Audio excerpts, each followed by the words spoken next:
Hiya Monstaz and welcome! Tonight we have 5 more funeral home stories to share with you. Some of these can be rather informational, some can be kinda gross. Do you plan on being an organ donor? Well, after hearing one of these stories, you might think twice, unless you're about that science. So be sure to hold on to your teddy and let the stories begin.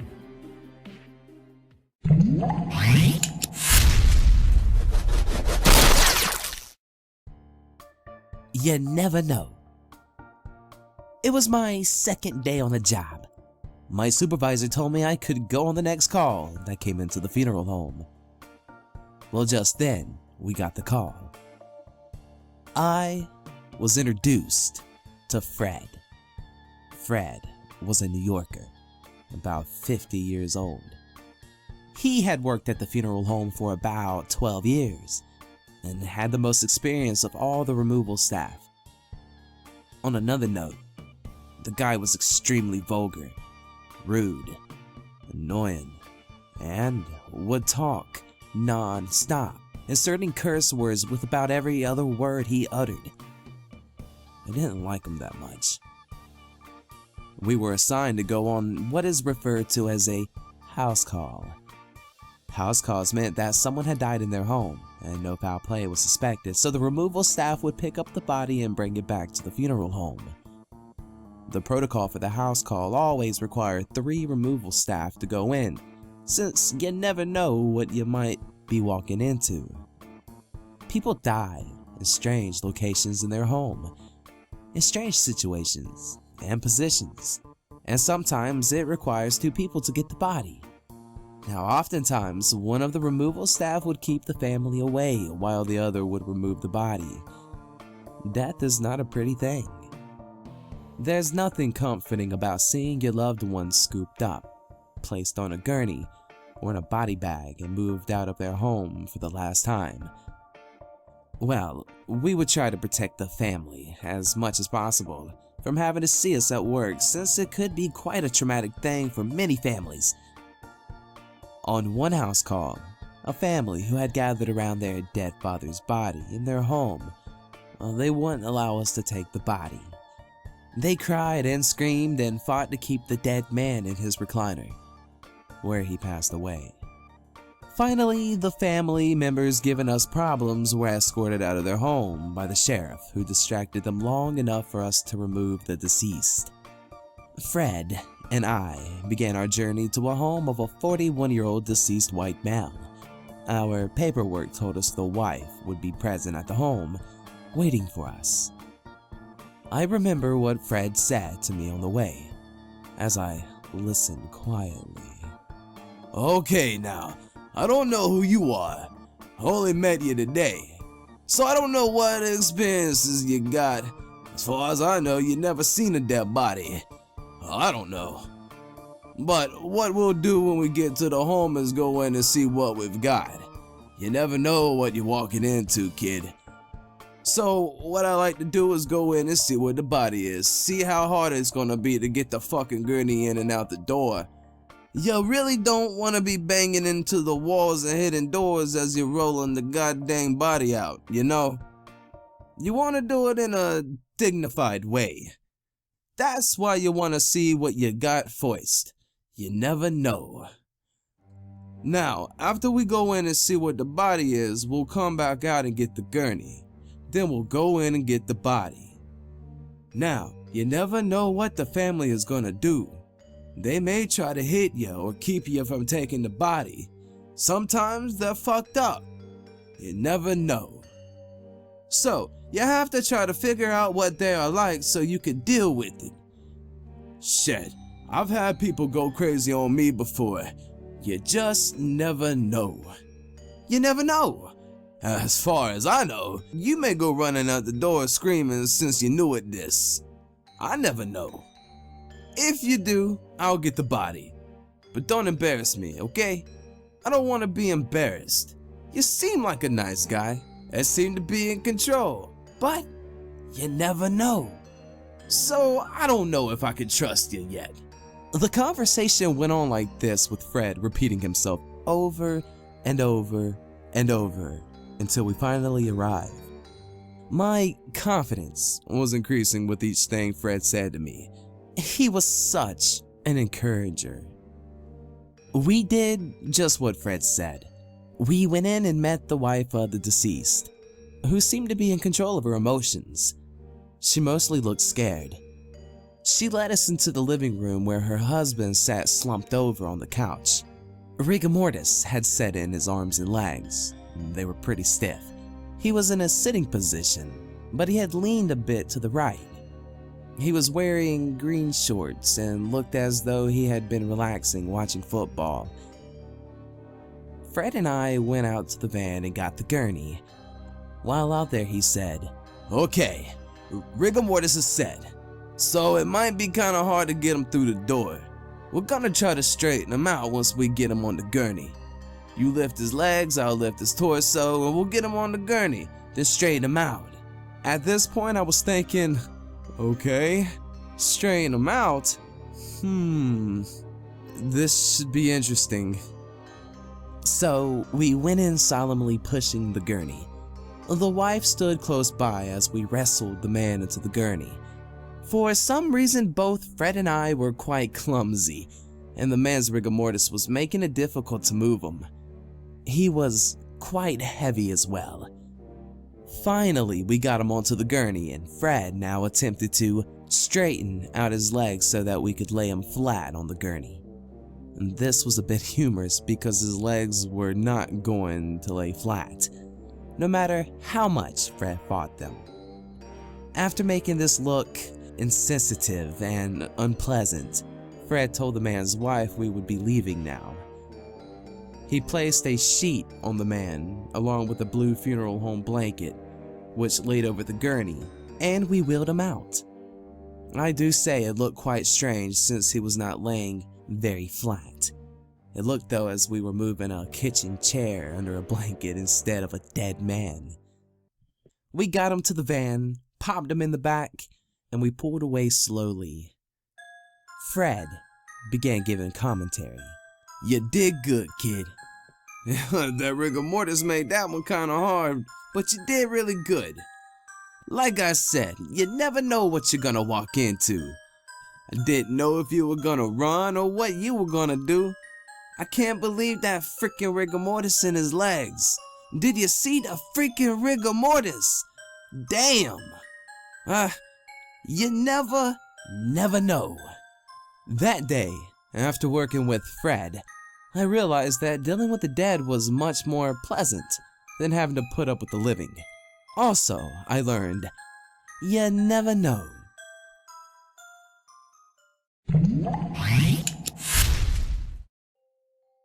Removal staff. At the funeral home where I landed a job, I was called the removal staff. I was one of about 8 people who were working in what we call the prep room. This was about a 1,200 square foot room with cinder block walls and industrial tile flooring. It was a fairly sterile room.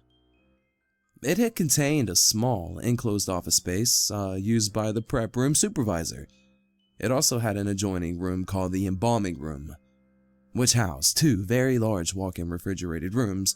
Now, this is where the deceased bodies were stored before their scheduled funeral.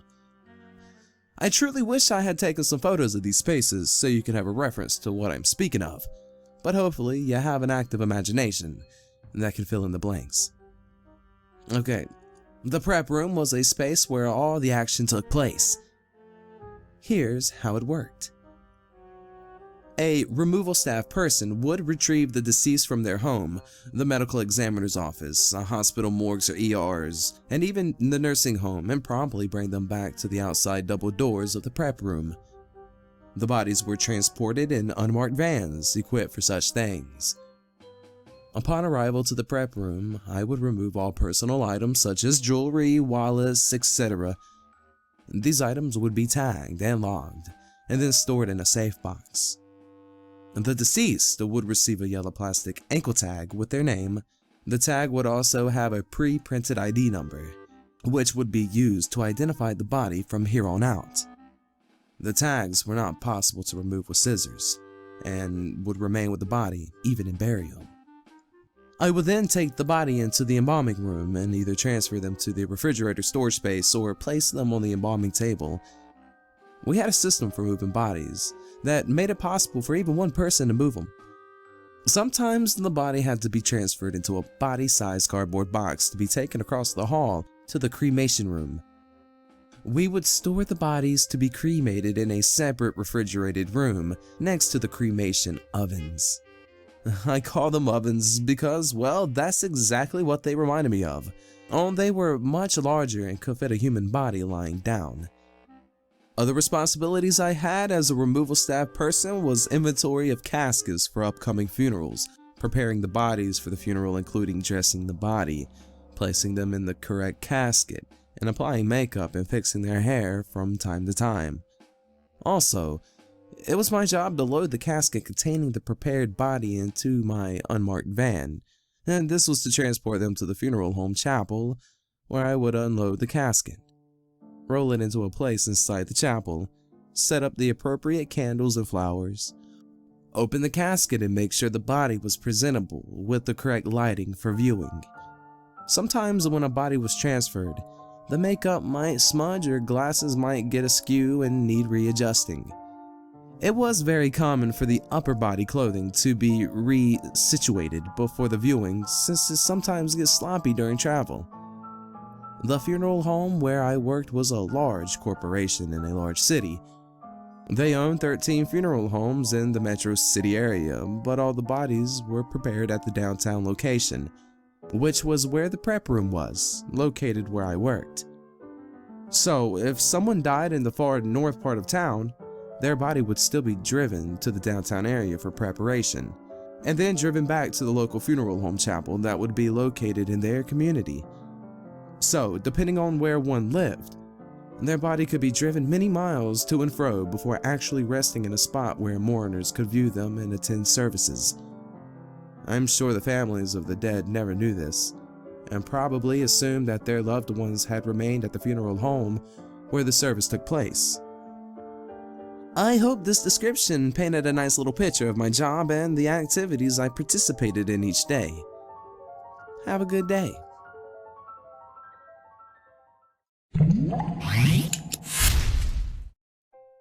Hospital body removals.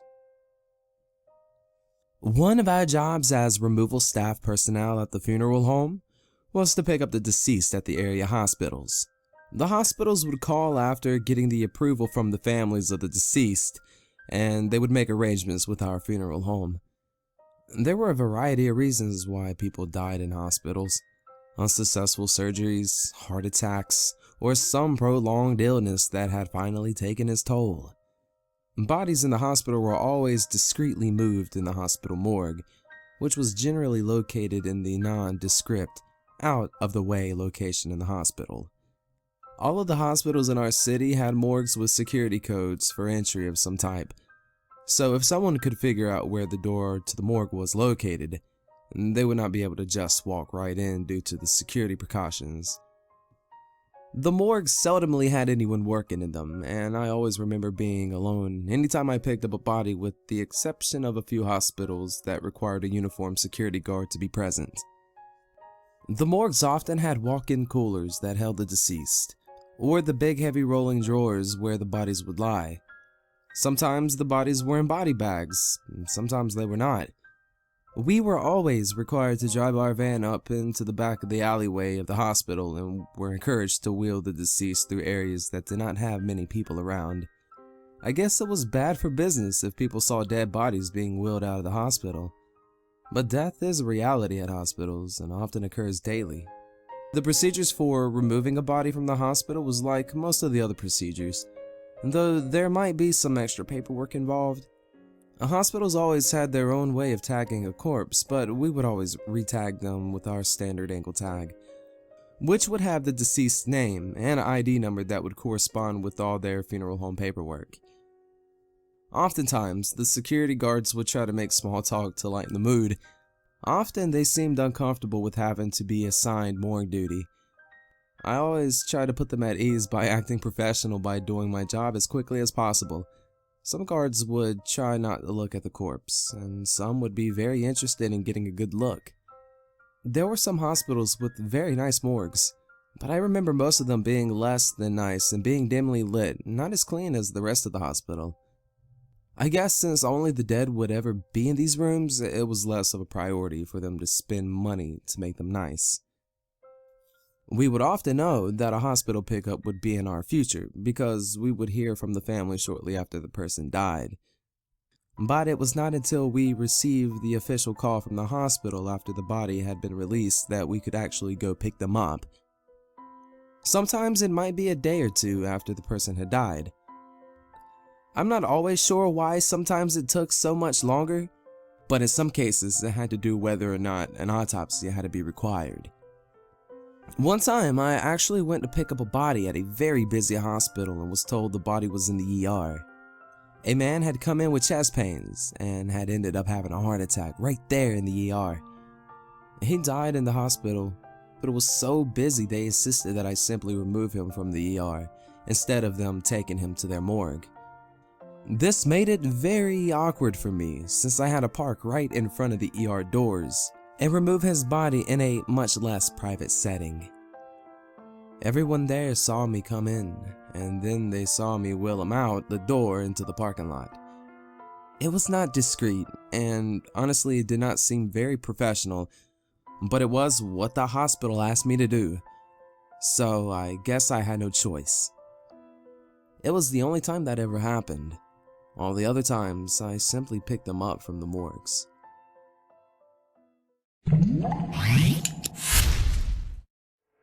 Mrs. Bates. It was a normal day at work. I arrived at my customary time of 7:30 a.m. to find the prep room bustling with energy as the others on my team were busily preparing for the day's work. Located just inside the prep room door was a large dry eraser board with columns. The information written on the board included the name of the deceased, and the type of casket they were to be placed in, and the funeral home location where the service was to be held. The most important piece of information was the time when the body had to be delivered and ready for showtime. On this particular day, there were 3 cases that all fell within 20 minutes of one another on the time schedule. This meant that we would all have to hustle to get the bodies prepped and delivered in time. I was assigned Mrs. Bates. Now, Mrs. Bates was a 82-year-old woman who had passed away in a nursing home only 2 days before. I had actually been the one to pick her up from the nursing home where she had died in her sleep. Still laying in her bed, her mouth was agape and her eyes were glazed over. She looked as though she had been in mid-snore when she took her last breath. Using the bedsheet she was lying upon, I fashioned her body into a cocoon and gently slid her into the gurney. I placed another sheet on top of her and finished up by placing a large blue cloth on top of that. I quickly rolled her to the van and loaded her up. She did not have many personal effects, and the nursing home staff had told me that she had very little family.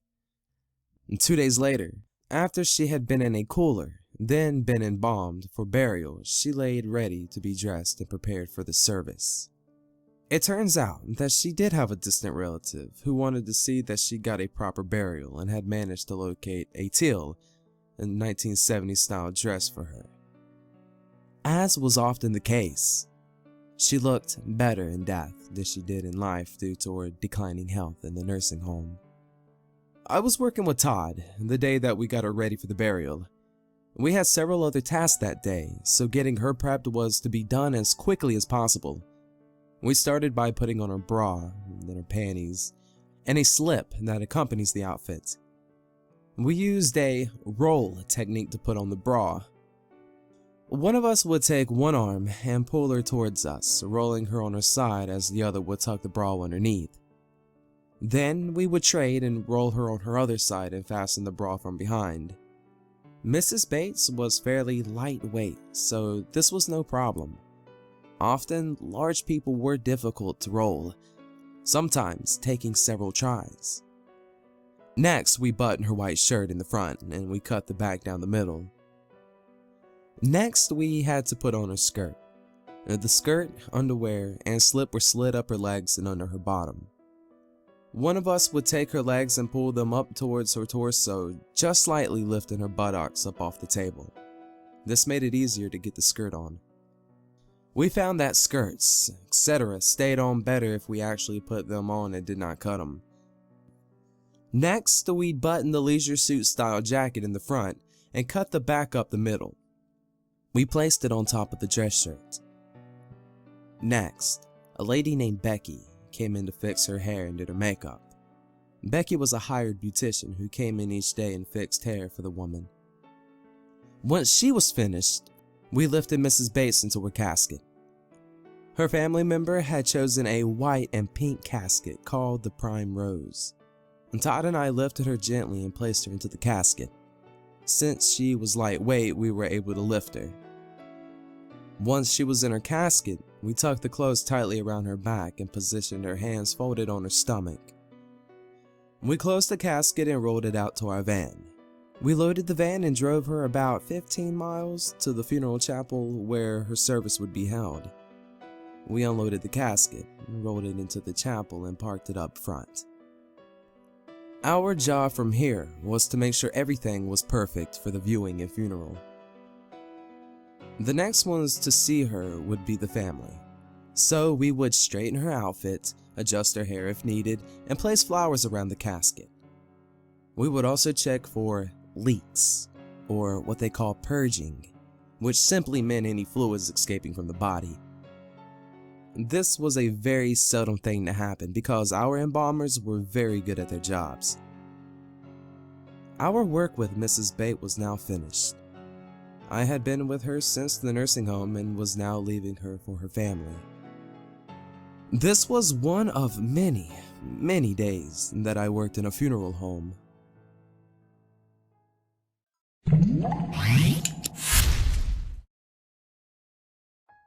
Tons of torso.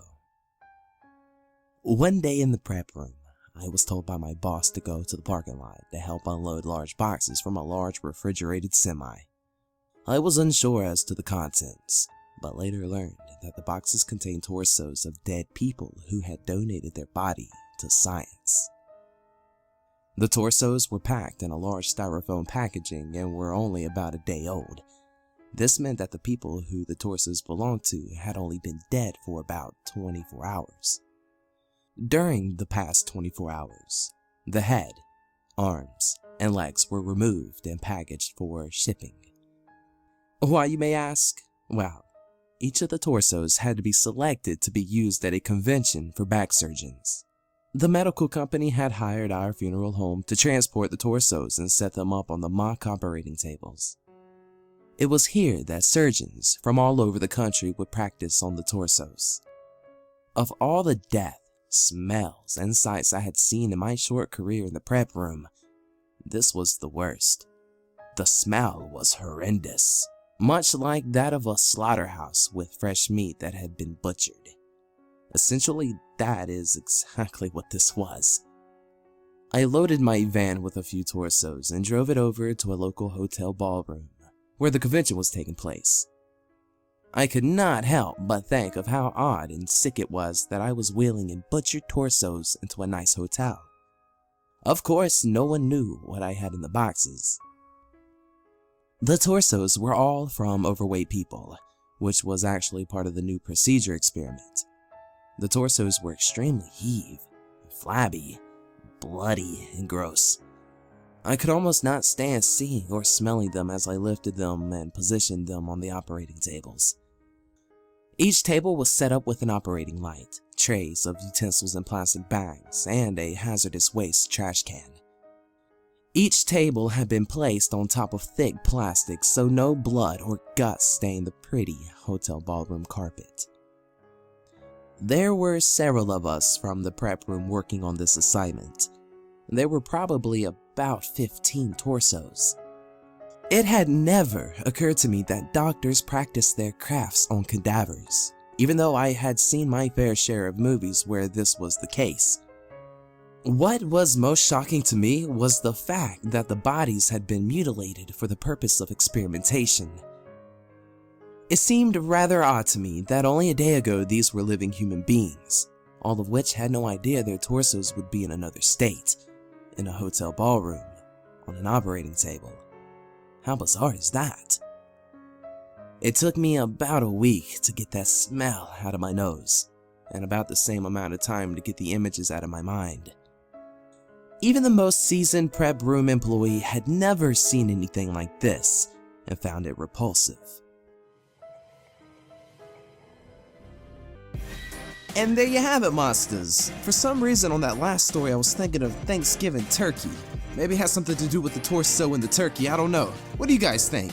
Well, monsters, I hope you enjoy these stories. And be sure to hit the subscribe button if you haven't done so and become a monster today. Also, I really like to hear your comments and also leave some likes and share the video. If you like to keep up with what's going on in between videos, be sure to check us out on Twitter at YeahManTV.com. Thank you so much, monsters, for watching the video, and like always, till next time.